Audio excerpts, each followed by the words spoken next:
Hey guys, it's Charlie. It's November 2nd, Tuesday, election night 2010.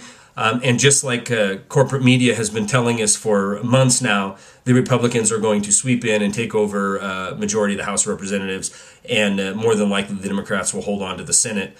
It should not be a surprise. What is surprising to me is that the media that is owned and controlled by 5 or 6 corporations, they're feeding like supplements to cattle information, and their information is engineered and designed to affect an agenda, to affect the change that they want to see happen. Don't kid yourselves for 1 second. If Obama wouldn't have been elected and McCain would have been, would we have still seen stimulus? Absolutely. Would we have still seen the bailout of GM and Chrysler? Absolutely. AIG, the too big to fails, they would have all had the more guarantees that they received under Obama. They would have had the exact same ones and more under McCain. So there's absolutely no difference on what party gets in to office. This go around, we're going to see what's called Tea Party candidates.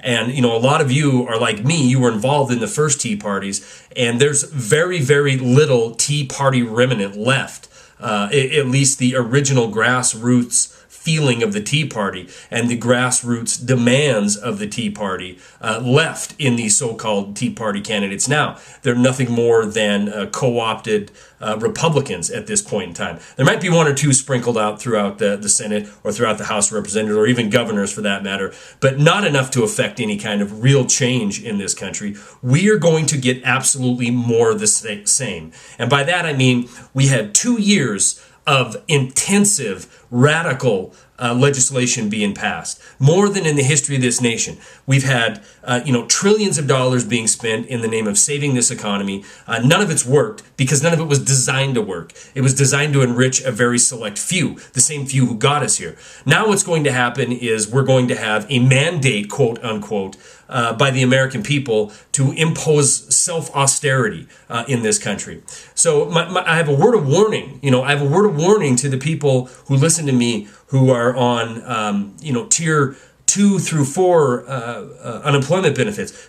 Some of the 44 million on food stamps, or the people who are sitting in their homes facing foreclosure. It's about to become a lot harder in this country to get help from your government. Now, I know a lot of people don't want to hear that we need help from our government, but when you look at the backdrop of trillions and trillions and trillions of dollars being spent in order to bail out the too big to fails, help is exactly what our citizens deserve. Help is exactly what we need, and the help that we need is true reform in this government. Now, I talked to a friend of mine today, one of the listeners from YouTube, and I tried to draw an analogy, what's happened over the last several years, to the movie Perfect Storm. Now, in that movie, there was a scene where Mark Wahlberg and Cooney were in the wheelhouse of their ship. They looked like they were going to make it through the storm. You saw the sun coming out through the clouds. And then all of a sudden, the clouds closed in and they fell off one wave and then climbed the giant wave that flipped the ship and killed everybody on board. It feels to me that's where we are in this country. We went through that moment, that one brief moment where it looked like there was some light at the end of the tunnel. And at that time, it was Madoff going to prison, one of the criminals on Wall Street going to prison. And then we saw 200 plus of our congressmen stepping forward, supporting Ron Paul's bill to audit the Federal Reserve. Now, that was the sun peeking through the clouds. But then we saw special interest money. We saw globalist bankers stepping in and hiring ad firms to get that idea squashed. And now we have a few months down the road, and we're back in the exact same position we were before the financial collapse. But this time, just like when Marky Mark and Cooney went off that wave and went up to the bigger wave, we're about to hit that bigger wave. This one's going to sink the ship. And in this case, the ship is the country. There is no hope coming in this tsunami election. There's only more pain, and there's only more destitution for the people who need help the most. That's all I got.